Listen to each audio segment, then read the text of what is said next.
Este es el último capítulo de esta primera serie cronológica, dedicado a la figura de Alexandre y a la importancia histórica de su legado.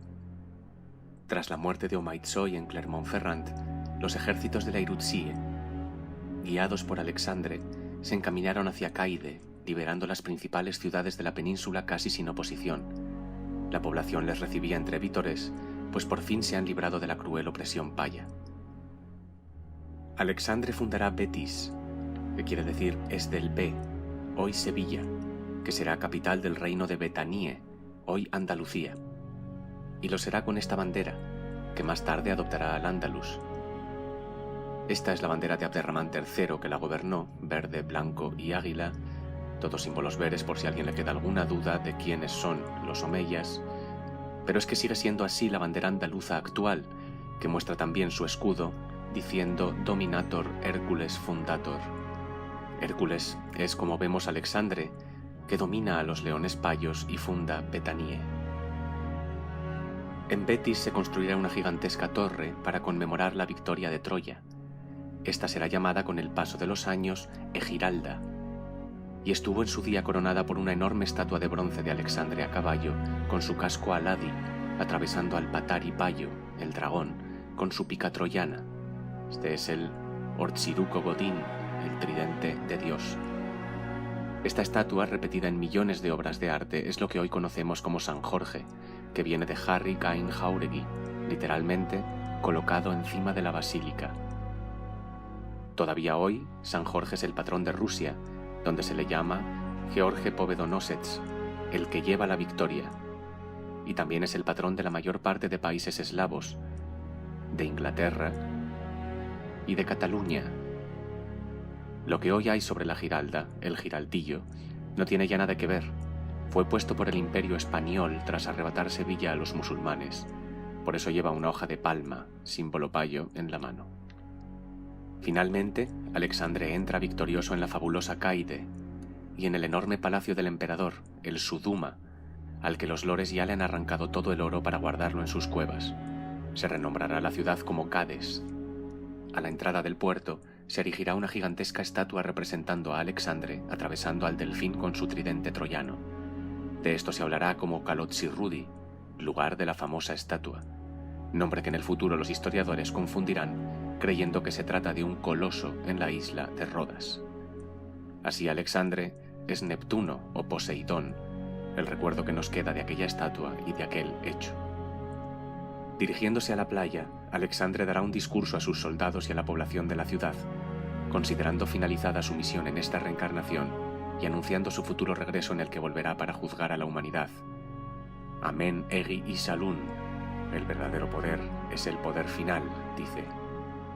Y entonces se cuenta que las aguas del mar se tornaron mansas como las de un lago, el sol expandió su tamaño hasta volverse gigantesco y cayó con gran rapidez sobre dichas aguas calmas. Las gentes vieron en este milagro la obra de Dios Todopoderoso, quien de esta forma contestaba las palabras de Alexandre, y Ra reconocía su derrota ocultándose en las profundidades del mar.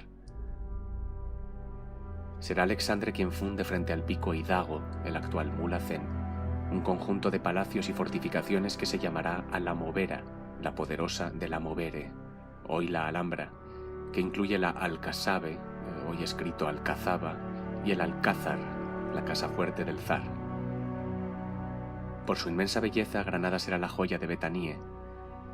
La cruzada hispana contra los Bere del Sur, mal llamada Reconquista, finalizará precisamente con la toma de Granada, así como las otras cruzadas terminan con la toma de Jerusalén, donde se encuentra la tumba de Jesús. Los payos, véase, nunca han soportado que reinos Bere estuvieran en posesión de sus lugares santos. Más tarde, Alexandre se encaminará hacia Mesopotamia, donde fundará la que será capital de su inmenso imperio, Babel. El enorme reino que Alexandre había fundado se llamaría Aragón, creación de Dios, Gole, tierra de Dios, o Coerreig, reino de Dios. Con el tiempo, la Gole se extenderá igualmente por todo el mundo gracias a los viajes de Alexandre y sobre todo del rey Dárdanos de los Uk, que bajo el nombre de Rey Yan pasará muchas décadas recorriendo el globo y llevando la cultura Bere a todas partes. De esa época proceden casi todas las tradiciones espirituales todavía hoy existentes en el globo, pues solo a los Bere les ha interesado elevar la conciencia del ser humano y no solo la suya propia. Los Bere fueron los arios, los hombres y mujeres originales, que llegaron a la India hace miles de años dejándoles su sabiduría concentrada en los Vedas, dados por el Ve, los textos religiosos más antiguos del planeta.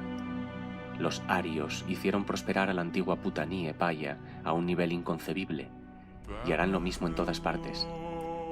Los Bere iluminarán el mundo entero, y su recuerdo profundamente impreso en todos los pueblos de la tierra ya no ha podido ser borrado del todo.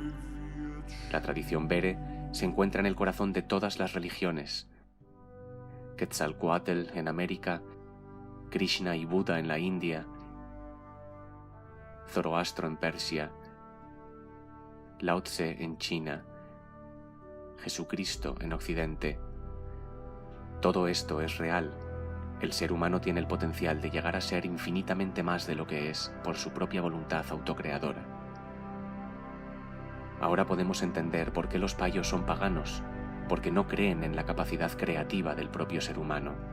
Ellos solo adoran a la fuerza divina que los creó, Sol Ra. Y sí, Ra nos da la vida, pero es solo a través de Ko que aprendemos a vivir. Esto nos dice Eleazar en la Bibele, pero es que también nos lo dice el propio Alejandro Magno en la historia oficial, que a su padre, el Pa, le debe la vida. Sin embargo, el vivir bien se lo debe a su maestro. Su maestro es Dios Todopoderoso, el hombre que se ha autocreado, autoelevado, Jaungoiko.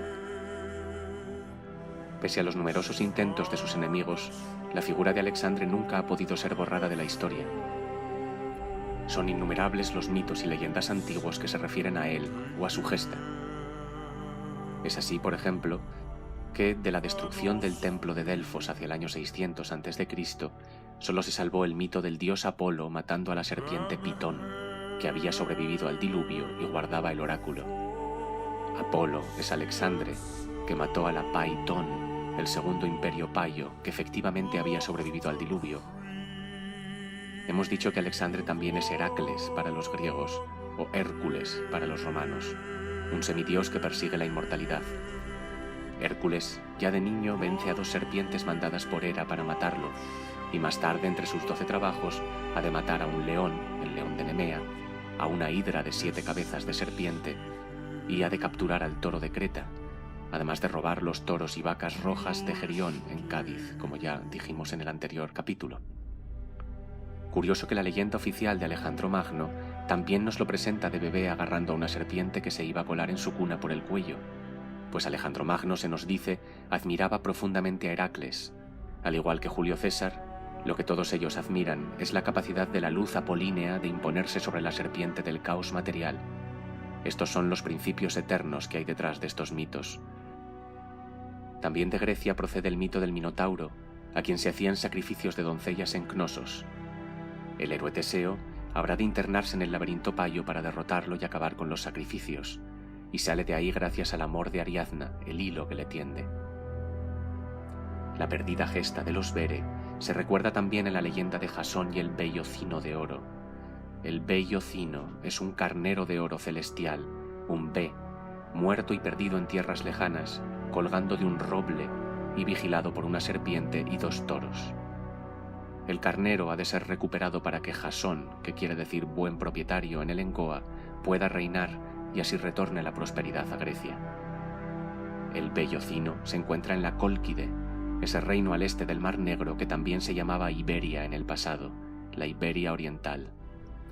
Jasón construye una nave para viajar a la Cólquide, a la que llama Argos, fundamento de Dios, y marcha a derrotar al dragón y a los toros para recuperar al Be de oro celestial. La leyenda medieval artúrica también hace referencia a Alexandre. Arturo, en el Engoa, quiere decir fuerte fundamento, y lleva la paz y la prosperidad a Beretania, la tierra de los Bere, portando a Excaliburu, que quiere decir es el jefe del lugar. Arranca a Excalibur directamente de la tierra, la piedra, o del agua, la dama del lago. En Camelot, el lugar reposo de Dios, se reúne en mesa redonda, sin jerarquías, con sus caballeros. está casado con Ginebra, Genevere, la gente bere, pues es a esa gente a la que sirve. Más tarde Arturo buscará el Santo Grial, la sangre real, es decir, la gens bere, con quien está indisolublemente unido. El rey y su gente son lo mismo, dice la leyenda. Así un rey bere no actúa en servicio propio, actúa para el bien de su mundo. Ese es el origen de los códigos de caballería, y esa es la distinción entre materia y espíritu, entre payos y beres. El faraón solamente actúa en servicio propio, mientras que el zar solamente actúa en servicio ajeno. Todos estos mitos y leyendas del pasado son anzuelos luminosos tendidos sobre la laguna estigia del olvido que corre en las profundidades del infierno.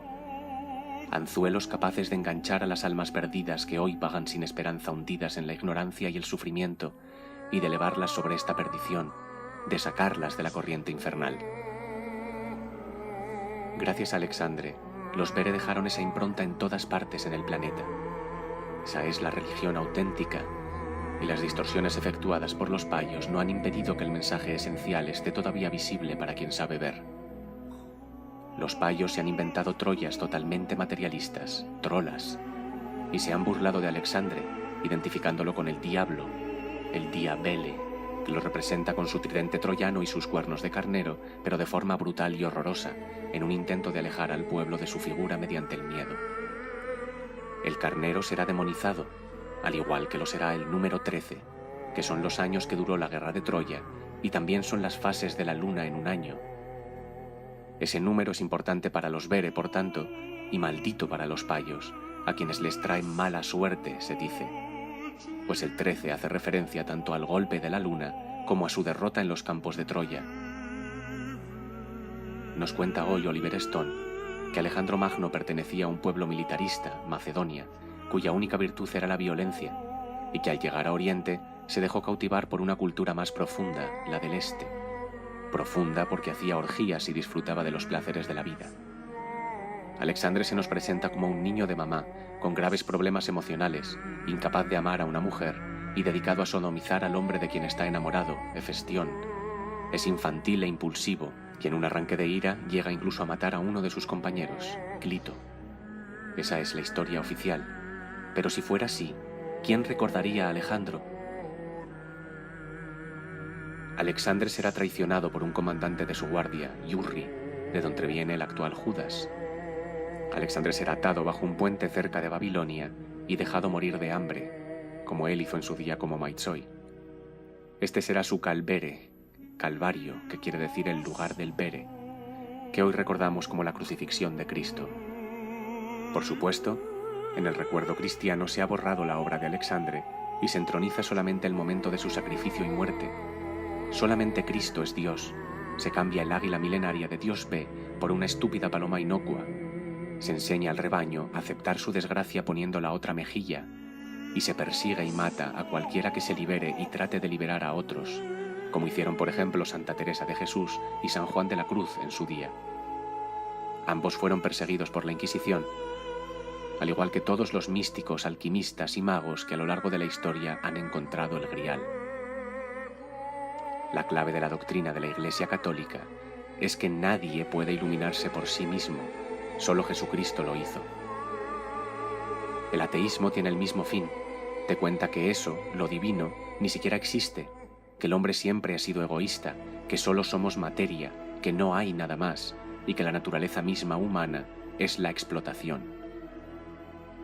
Por eso es importante recordar la verdadera historia, pues si el mundo supiera lo indigno y lamentable de su actual estado, si supiera que no es más que un despojo insignificante de la grandeza que en el pasado alcanzaron sus antecesores, entonces, tal vez haría algo.